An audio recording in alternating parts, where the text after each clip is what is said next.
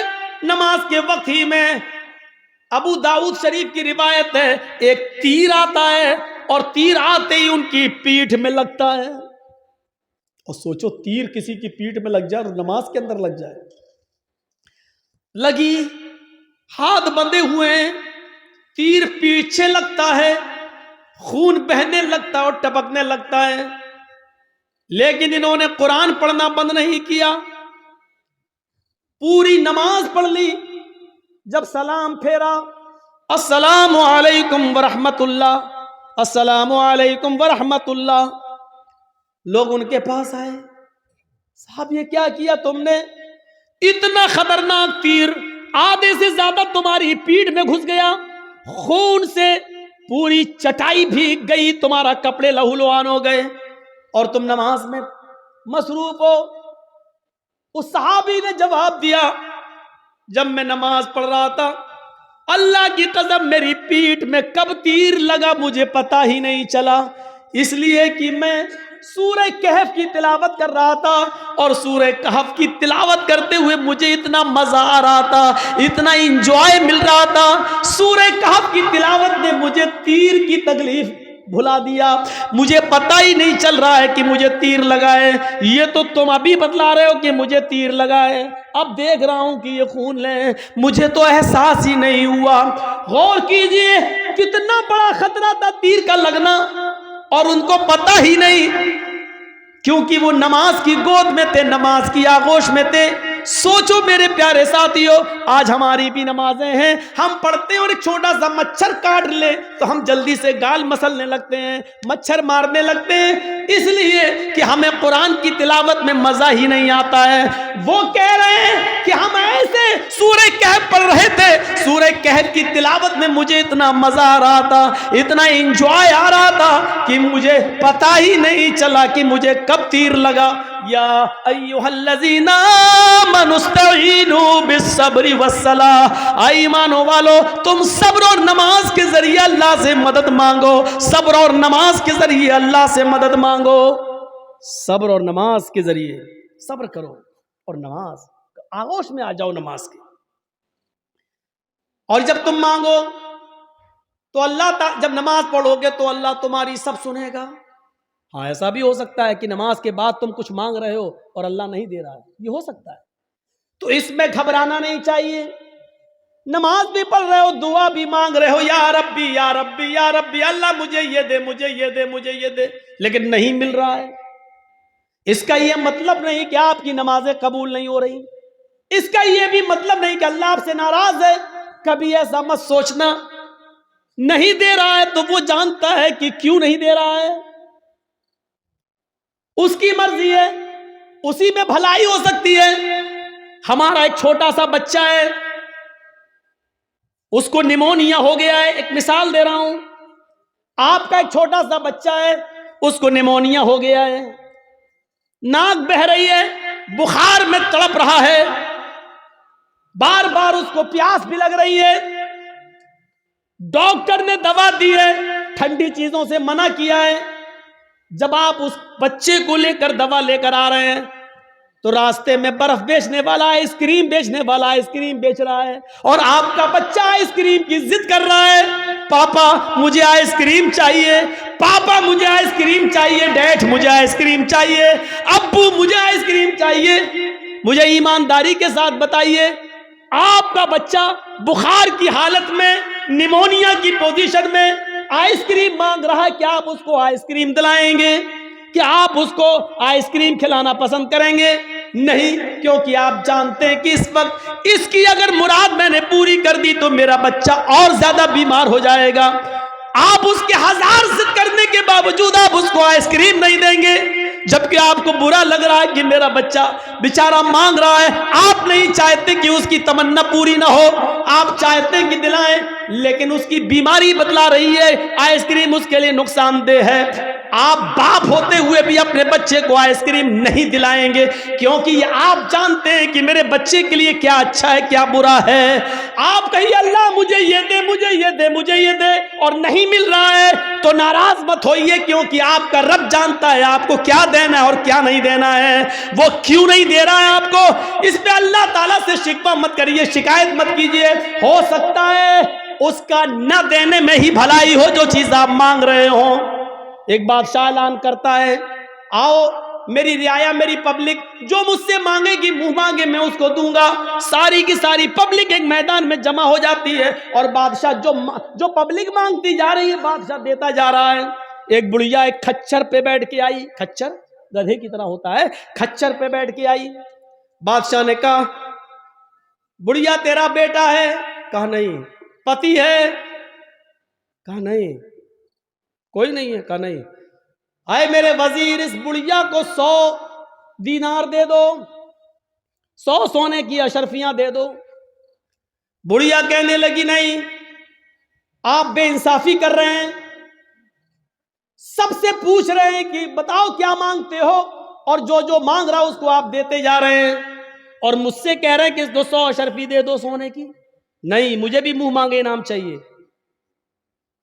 بادشاہ نے کہا بتا تجھے کیا چاہیے؟ اس نے کہا جو کھچر میں لے کے آئی ہوں اس کی اوپر اتنا سونا لاد دو کہ یہ آسانی سے لے کر میرے گھر تک پہنچ جائیں، اس کھچر کے وزن کے برابر سونا۔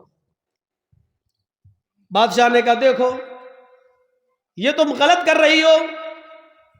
کیا جواب دیا اس بڑھیا نے؟ آپ نے سب کی مرادیں پوری کی، میری بھی کرو۔ پبلک کہنے لگی ہاں بادشاہ سلامت، آپ کی بے انصافی، آپ غلط کر رہے ہیں، سب کو منہ مانگے دے رہے ہیں، تو اس بڑھیا نے بھی جو مانگا اس کو دو۔ بادشاہ نے کہا جاؤ سونا لے کر آؤ اور اس کے کھچر پر لاد دو۔ سونا لاد کر کھچر پر لے کر بڑھیا چلی گئی گھر۔ گاؤں کے لوگوں کو پتا چلا، او سنو بہت سا مال آیا، سونا ملا ہے بڈھی کو۔ گھر کمزور تھا، رات میں نقب لگایا، 2-3 چور اندر گھسے۔ بڑھیا میں طاقت ہی کتنے تھی، ایک نے پیر پکڑا، ایک نے گردن دبا دی، پکڑا ختم۔ 1 منٹ بھی نہیں لگا، بڑھیا گئی اور سارا سونا وہ لے کر بھاگ گئی۔ صبح ہنگامہ ہو گیا، بڑھیا ماری گئی، سونا چلا گیا۔ بادشاہ نے ساری رعایا کو پھر بلایا، کہا لوگوں کیا ہوا؟ کہا بڑھیا ماری گئی، سونا غائب۔ کہا دیکھو میں جانتا تھا، اسی لیے اس کو 100 اشرفیاں دے رہا تھا، میں جانتا تھا کہ اس بڈھی کو لالچ ہے، اتنا سونے کا کرے گی کیا، نہ اتنا کھا پائے گی، اس کی زندگی میں اب زیادہ دن بھی تو نہیں رہ گئے، لیکن اس کے لالچ نے اس کو مار دیا، اسی لیے میں اس کو 100 سونے کی اشرفیاں دے رہا تھا، لیکن آپ لوگوں نے میری مخالفت کی۔ دیکھو مجھے معلوم تھا بڑھیا اتنا سونا نہیں سنبھال سکے گی، اس لیے ماری گئی۔ ایک معمولی بات سے یہ کہہ رہا ہے کہ کتنا اس بڑھیا کو ملنا چاہیے میں جانتا ہوں، اور کیا نہیں ملنا چاہیے میں جانتا ہوں۔ تو جو لوگ اللہ سے دعائیں مانگتے مجھے یہ دے دے، مجھے یہ دے دے، لیکن نہیں مل رہا ہے، اس کا رب جانتا ہے کہ کیا دینا چاہیے کیا نہیں دینا چاہیے، کتنا دینا چاہیے اور کتنا نہیں دینا چاہیے، یہ اس کو معلوم ہے، اس لیے اس نے جتنا دیا ہے اسی پر راضی رہو، اسی پر خوش رہو۔ زیادہ مال تباہی و بربادی کا باعث بھی بن جاتا ہے۔ کل میں نے بتایا تھا اللہ کے نبی نے جب جنت میں جھانک کر دیکھا تو جنت میں سب سے زیادہ غریب فقیر و مسکینوں کو دیکھا، اور جہنم میں جھانک کر دیکھا تو سب سے زیادہ عورتوں کو دیکھا۔ میرے بھائیوں اندازہ لگائیے، یا ایھا الذین آمنوا استعینوا بالصبر والصلاۃ، نماز ایک ماں کی طرح ہے، جس طرح بچہ ماں کی گود میں آ جاتا ہے تو اپنے آپ کو محفوظ سمجھتا ہے، ایسی بڑی سے بڑی مصیبتیں جب ہمارے اور آپ کی اوپر آئیں تو ہم نماز میں مصروف ہو جائیں۔ یقین نہیں آتا تو سنو، ابراہیم علیہ السلام اپنی بیوی سارہ کے ساتھ، سارہ ہاجرہ تو دوسری ہیں، سارہ پہلے تھی، پہلی بیوی کون ہے؟ سارہ کے ساتھ جا رہے ہیں، اور ظالم بادشاہ کے ملک میں گھس جاتے ہیں، اس ملک کو کراس کرنا چاہتے ہیں۔ ظالم بادشاہ کے وزیروں نے لوگوں کو بتایا، بادشاہ کو بتایا ایک آدمی ہے، اس کے ساتھ ایک عورت ہے اور بڑی خوبصورت ہے۔ بادشاہ نے کہا اچھا خوبصورت ہے، کہاں؟ بلا کے لاؤ۔ ابراہیم و سارا بلا کر لائے گئے۔ بادشاہ نے پوچھا یہ تمہاری کون ہے؟ ابراہیم علیہ السلام نے فرمایا یہ میری بہن ہے۔ ابراہیم علیہ السلام نے یہ سن رکھا تھا کہ اس بادشاہ کو اگر یہ کہہ دیا جائے کہ یہ میری بہن ہے تو بھائی کے ساتھ جب بہن کو دیکھتا ہے تو وہ پھر ہاتھ نہیں لگاتا ہے، چھوڑ دیتا ہے۔ تو کہہ دیا کہ بہن ہے، یہ جھوٹ نہیں تھا۔ ابراہیم علیہ السلام نے جب یہ کہا کہ یہ میری بہن ہے تو اس حیثیت سے کہا کہ ساری دنیا کے مسلمان آپس میں بھائی ہیں اور ساری دنیا کی عورتیں بہن ہیں۔ ایمانی رشتے سے ان کو اپنا بہن دل میں نیت کی تھی، ایمانی رشتے سے تو سبھی بہن ہیں، ہر کوئی ایک دوسرے کا بھائی، ایک دوسرے کی بہن ہے۔ لیکن چونکہ خوبصورت اتنی تھی حضرت سارہ کہ بہن کہنے کے باوجود بھی اس کی نیت خراب رہی۔ اس نے کہا ان کو کہیں لے جاؤ اور سارہ کو ذرا ہمارے دربار میں لے کے آؤ۔ ابراہیم علیہ السلام اپنی بیوی سے کہتے ہیں جاؤ۔ ابراہیم علیہ السلام کو ایک جگہ روک دیا جاتا ہے، سارہ کو اکیلے لے جایا جا رہا ہے، اور جب بادشاہ کے خلوت میں، بادشاہ کی تنہائی میں سارہ کو کر دیا جاتا ہے تو بادشاہ نے سارہ نے دعا مانگی، الہ العالمین میں اپنے شوہر ابراہیم کی امانت ہوں اور آج تک میں نے تیرے دین کی کبھی مخالفت نہیں کی ہے، اے اللہ اس ظالم بادشاہ سے میری عزت و آبرو کی حفاظت فرما۔ یہ کہہ کر بادشاہ نے جب اس سارہ کی اوپر اپنا ہاتھ بڑھایا تو سارہ کی دعا رنگ لائی اور سینے کے پاس آتے آتے ہاتھ رک گیا، نہ آگے بڑھ رہا ہے، نہ پیچھے ہٹ رہا ہے، نہ نیچے ہو رہا ہے، نہ اوپر جا رہا ہے، یہیں پر آ کر شل ہو جاتا ہے۔ جیسے یہ سارہ علیہ السلام ہے اور یہ ان کے سینے کا حصہ ہے، ایسے اس پہ پکڑ کے ہاتھ مارا، یہ بس یہاں پر رک گیا، اب نہ آگے بڑھ رہا، نہ پیچھے ہٹ رہا، نہ ادھر ہو رہا، نہ ادھر ہو رہا۔ چیخ کر کہتا ہے سارہ تیرے پاس کوئی خدائی طاقت ہے جو میرے ہاتھ کو مضبوطی کے ساتھ پکڑے ہوئے ہے، اللہ سے دعا کر، میں وعدہ کرتا ہوں کہ میں تجھے ہاتھ نہیں لگاؤں گا۔ حضرت سارہ نے دعا کی اور بادشاہ کا ہاتھ صحیح ہو گیا۔ پھر نیت خراب ہو گئی اس کی، پتہ نہیں، ہو سکتا ہے آٹومیٹک ہو گیا ہو۔ اس نے دوبارہ ہاتھ بڑھایا تو دوبارہ پھر ہاتھ وہیں پر رک گیا، حضرت سارہ کے تھوڑا پاس۔ شل ہو گیا، نہ آگے نہ پیچھے، نہ دائیں نہ بائیں۔ اے سارہ ایک بار اور دعا کر دے، اس کے بعد ہم تجھے کبھی ہاتھ نہیں لگائیں گے، میں چھوڑ دوں گا۔ اس نے پھر دعا کر دی، اللہ اس کو ٹھیک کر دے، صحیح ہو گیا۔ لیکن کہتے نا اتنی خوبصورت تھی کہ اس کا دل مطمئن نہیں تھا۔ تیسری مرتبہ اس نے پھر بد عہدی کی اور پھر ہاتھ بڑھایا، پھر ہاتھ سب شل پڑ گیا، آگے نہیں بڑھا۔ کہتا ہے کہ میں قسم کھاتا ہوں اپنے رب کی، جس کو وہ رب مانتا تھا، میں اپنے معبود کی، اپنے خدا کی قسم کھا کے کہتا ہوں اب ہاتھ نہیں لگاؤں گا، مجھے آخری بار معاف کر دے اور دعا کر۔ سارہ نے پھر دعا کی، اس نے چھوڑ دی اور اپنی لونڈی جانتے ہو، خادمہ، خدمت کرنے والی، جو اس بادشاہ کی لونڈی تھی، خادمہ، خدمت کرنے والی ہاجرہ، اس نے وہ لونڈی سارہ کو دے دی کہ یہ تم لے جاؤ اور یہ تمہارے راستے میں کام آئے گی، اس کو میں تمہیں دے رہا ہوں بطور گفٹ۔ حضرت سارہ جب ہاجرہ کو لے کر آئیں تو پوچھا کہ میرے شوہر ابراہیم کہاں ہیں؟ بادشاہ کی پولیس، بادشاہ کی فوج جب حضرت سارہ کو ابراہیم علیہ السلام کے پاس لے کر گئے تو حضرت سارہ کیا دیکھتی ہے کہ ابراہیم علیہ السلام نماز میں مصروف ہیں، نماز پڑھ رہے ہیں۔ مسلم شریف کی حدیث ہے، وہ نماز میں مصروف ہیں، نماز پڑھ رہے ہیں اور نمازی میں یہ دعا کر رہے ہیں کہ اللہ میری بیوی کی حفاظت فرما، اللہ میری بیوی کی حفاظت فرما، اللہ ظالم بادشاہ کے ظلم سے ہماری بیوی کو بچا لے۔ نماز میں مصروف ہیں۔ میرے بھائیوں، جب سارا کے اوپر مصیبت آئی اور ظالم بادشاہ نے جب ان کو پکڑا اور اپنے آغوش میں لینا چاہا تو ان کے پتی ابراہیم علیہ السلام نماز کے اندر گر جاتے ہیں، نماز میں مصروف ہو جاتے ہیں، نماز پڑھنا شروع کر دیتے ہیں۔ غور کیجئے، جب کسی کے اوپر مصیبت آئے تو اس کو نماز کے اندر نماز پڑھنا چاہیے، اس کو نماز کے اندر اللہ رب العالمین سے دعا کرنی چاہیے، کیونکہ نماز ایک ماں ہے، آپ کو اپنی آغوش میں لے لے گی، اور جب آپ نماز کی آغوش میں آ جائیں گے تو سارے خطروں سے محفوظ ہو جائیں گے، سارے خطروں سے آپ الگ ہو جائیں گے، پھر کوئی خطرہ نہیں رہے گا، ٹل جائے گا وہ خطرہ۔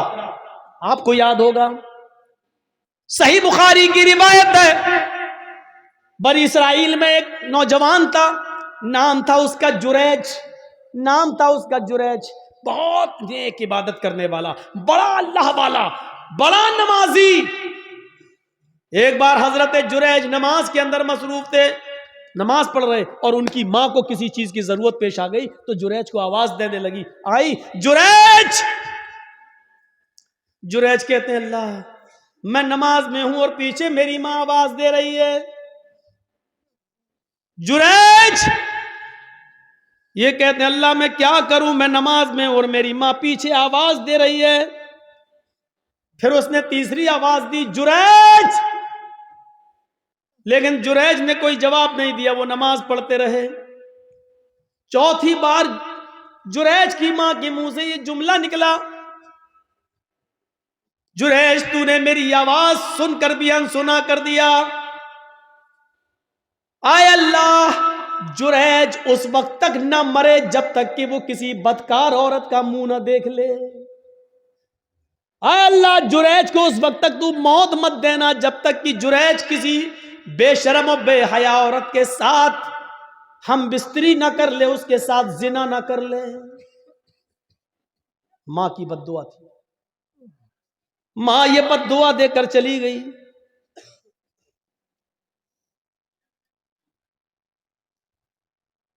پھر کیا ہوتا ہے، 2-4-5 دن کے بعد ایک عورت جریج کے معبد میں جہاں وہ عبادت کرتے تھے اسی میں حجرہ تھا، اسی حجرے میں خوبصورت عورت آتی ہے اور جریج سے کہتی ہے جریج ادنو منی، آؤ میرے قریب آؤ اور مجھ سے زنا کرو۔ جریج نے کہا اللہ کی پناہ میں ایسا غلط کام نہیں کر سکتا، میں اللہ کا نیک بندہ ہوں، اس کی عبادت میں اپنی زندگی گزار رہا ہوں، چلو جاؤ یہاں سے ہٹو، یہ غلط کام مجھ سے نہیں ہوگا۔ جریج نے اس عورت کو بھگا دیا۔ وہ عورت پریشان تھی، سیدھے جنگل میں جاتی ہے اور وہاں بکریاں چرانے والے ایک چرواہے کے ساتھ وہ زنا کر لیتی ہے، شکار ہو جاتی ہے زنا کا۔ 9 مہینے 10 مہینے گزر جاتے ہیں، 9 مہینے کے بعد اس عورت کے بچہ پیدا ہوتا ہے، حمل ٹھہر گیا تھا۔ 9 مہینے کے بعد جب بچہ پیدا ہوا تو اس چرواہے کا تو پتہ ہی نہیں کہ وہ کہاں کا رہنے والا تھا، کہاں چلا گیا، اور نہ یہ عورت اس کو پہچانتی تھی، بس جنون تھا اس کو کسی سے ملنے کا، مل لیا وہ۔ یہ جریج نہیں ملا تو جنگل کے چرواہے کے پاس چلی گئی، لیکن چرواہے کا پتہ نہیں۔ 9 مہینے سے اس کے گھر میں جب بچہ پیدا ہوتا ہے تو پورے گاؤں والے اس پر بھل پڑے، ہے تیری شادی نہیں ہوئی، بچہ کہاں سے آیا؟ جب اس کو زیادہ پریشان کیا گیا اور گمبھیرتا سے اس بات کو لی گئی کہ پورا سماج بدنام ہو جائے گا، بتا پہلے یہ بچہ کس کا ہے، تو اس عورت نے جریج کا نام لے دیا۔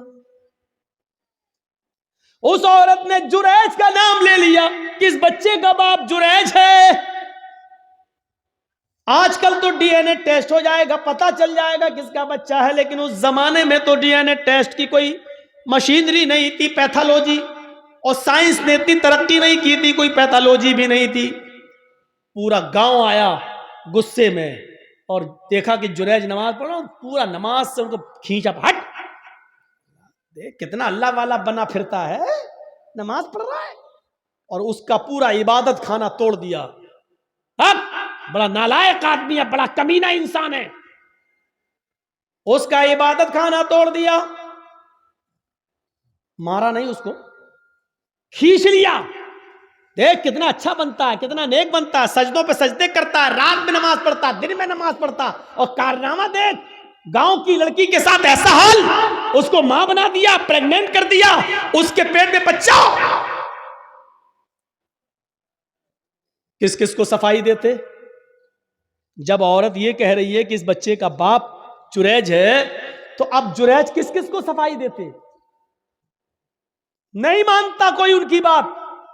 جریج سمجھ گئے کہ وہ بچہ کسی اور کا ہے، لیکن اس عورت نے میرا نام لگا دیا، تو بجائے لوگوں کو صفائی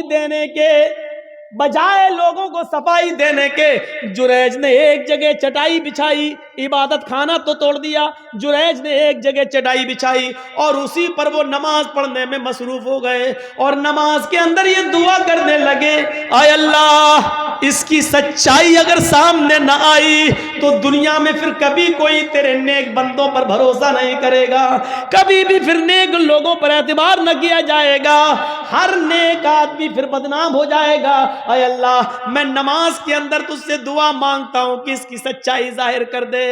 نماز پڑھ رہے ہیں، ادھر اللہ تعالیٰ نے اس بچے کو قوت گویائی دی، جو بچہ اس عورت نے پیدا کیا تھا، جو چرواہے کی پیداوار تھا، وہ بچہ زور زور سے کہنے لگا، اے گاؤں والو، اے گاؤں والو، اے سماج والو، میری ماں جھوٹ بول رہی ہے، میں جریج کا بیٹا نہیں ہوں، میرا باپ فلاں جنگل کا فلاں چرواہا ہے جو فلاں فلاں بستی میں رہتا ہے، میری ماں نے اس کے ساتھ زنا کیا تھا، میں اس باپ کی اس چرواہے کی اولاد ہوں، میں جریج کا بیٹا نہیں ہوں، جریج نے میری ماں کے ساتھ کچھ نہیں کیا۔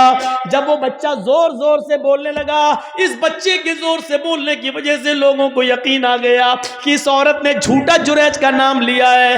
وہ معافی تلافی کرتے ہوئے آئے اور کہنے لگے، جریج ہمیں معاف کر دو، ہم سونے کا تمہارا معبد عبادت خانہ سونے کا بنا دیں گے، ہمارے پاس اتنا سونا ہے، ہم سونے کا تمہارا عبادت خانہ بنا دیں گے۔ جریج نے کہا نہیں نہیں، جس طرح مٹی کا پہلے بنا ہوا تھا اسی طریقے کا بنا دو، سونے کی عبادت خانے کا ہم کیا کریں گے، ہمیں تو نماز ہی تو پڑھنا ہے، اور کرنا ہی کیا ہے میرے بھائیوں۔ حضرت جریج کے اوپر جب مصیبت آتی ہے، اور اتنی بڑی مصیبت کہ نیک آدمی کے اوپر زنا کا الزام لگ رہا ہے، تو حضرت جریج صفائی پیش نہیں کرتے ہیں بلکہ نماز کی آغوش میں چلے جاتے ہیں، نماز کے دامن میں چلے جاتے ہیں، نماز پڑھنا شروع کر دیتے ہیں، اور اسی نماز کے اندر دعا مانگ رہے ہیں۔ اللہ نے کہا یا ایھا الذین آمنوا استعینوا بالصبر والصلاۃ، جب تمہارے اوپر مصیبت آئے تو صبر اور نماز کے ذریعے اللہ سے مدد مانگو۔ جریج نے صبر کیا گاؤں والوں کے عبادت خانہ توڑنے پر، اور نماز کے ذریعے اللہ سے مدد مانگی ہے۔ میرے بھائیوں، نماز بڑی سے بڑی مصیبتوں کو دور کر دیتی ہے۔ نماز جب آپ کے اوپر بہت بڑی کوئی مصیبت آئے تو فوراً وضو بناؤ اور نماز کی آغوش میں چلے جاؤ۔ 313 صحابہ، 1000 کا لشکر کافروں کا جنگ بدر میں، اللہ کے نبی نے جب یہ کنڈیشن دیکھی تو آپ سمجھ گئے کہ یہ ہتھیاروں سے لیس ہمارے پاس کچھ نہیں، آج کیا ہوگا؟ تو آپ نماز پڑھنے لگے اور سجدے میں یہ دعا کرنے لگے، اللہم لا تہلک حاذل عصابہ ان تہلک حاذل عصابہ لن تعبد بعد اليوم قط۔ اے اللہ، آج اگر یہ مٹھی بھر جماعت ہلاک ہو گئی، آج یہ 313 صحابہ اگر مٹ گئے، ہلاک ہو گئے، تو اس روئے زمین کے اوپر پھر کبھی تیری عبادت نہ ہو سکے گی، اس روئے زمین کے اوپر پھر کبھی کوئی تیرا نام لینے والا نہ ہوگا۔ اے اللہ ان 313 صحابہ کی حفاظت فرما، یہ 1000 کافروں کا لشکر ہے۔ دیکھیے نبی پر مصیبت آئی، 1000 کا لشکر ہے جو صحابہ کو مارنا چاہتا ہے، جب یہ مصیبت آئی تو نبی نے نماز پڑھنا شروع کر دی، اور نماز ہی کی حالت میں آپ یہ دعا کر رہے ہیں، اے اللہ اگر آج یہ 313 مٹ گئے، برباد ہو گئے، لن تعبد بعد اليوم، تو آج کے بعد کبھی تیری عبادت نہ ہو سکے گی، کبھی تیرا نام نہیں لیا جائے گا۔ اور آپ دیکھ لیجئے میرے بھائیوں، جتنے لوگوں کو اللہ کے نبی کے زمانے میں صحابہ کرام کو پھانسی پر لٹکایا گیا یا ان سے کہا گیا کہ تمہاری گردن کاٹی جائے گی اڑائی، بتاؤ آخری تمنا کیا ہے؟ تو ان لوگوں نے آخری تمنا جب بتائی تو یہ نہیں کہا مجھے میری ماں سے ملوا دو، یہ نہیں کہا مجھے میرے باپ سے ملوا دو، یہ نہیں کہا مجھے میرے بیوی سے یا بیٹے سے ملوا دو۔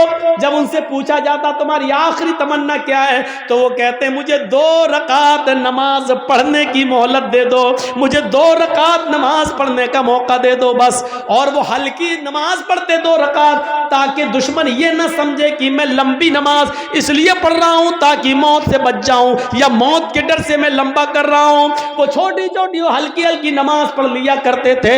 نماز مصیبتوں کو اور پریشانیوں کو دور کرتی ہے میرے بھائیوں۔ جب آپ کے پاس کوئی مصیبت کوئی پریشانی آئے فوراً نماز کی آغوش میں چلے جاؤ اور نماز کے بعد یا نماز میں دعا مانگو اللہ تعالیٰ سے کہ بار الہ تو ہماری خطاؤں کو معاف فرما دے، بار الہ اس مصیبت کو تو ہمارے اوپر سے ہٹا دے اور دور کر دے۔ میرے بھائیوں نماز انسان کے لیے ویسے ہی ہے جیسے ماں کی گود بچے کے لیے ہے۔ بچہ جب ڈرتا ہے تو ماں کی گود میں آتا ہے تو اپنے آپ کو محفوظ سمجھتا ہے۔ آپ جب نماز پڑھیں گے تو اپنے آپ کو محفوظ سمجھیں گے۔ 1:10 ہو گیا ہے، مجھے نکلنا ہے۔ جو ٹرین مجھے پکڑنی تھی وہ آج کینسل ہو گئی ہے۔ میرے بھائیوں میں نے بر وقت فلائٹ کا ٹکٹ کلکتہ سے نکالا ہے، مجھے لکھنؤ جانا ہے اور کلکتہ تک بھی مجھے 8 بجے تک پہنچنا ہے۔ اس لیے ہم اللہ سے دعا کرتے ہیں کہ بار الہ تو ہماری خطاؤں کو معاف فرما دے، گناہوں کو بخش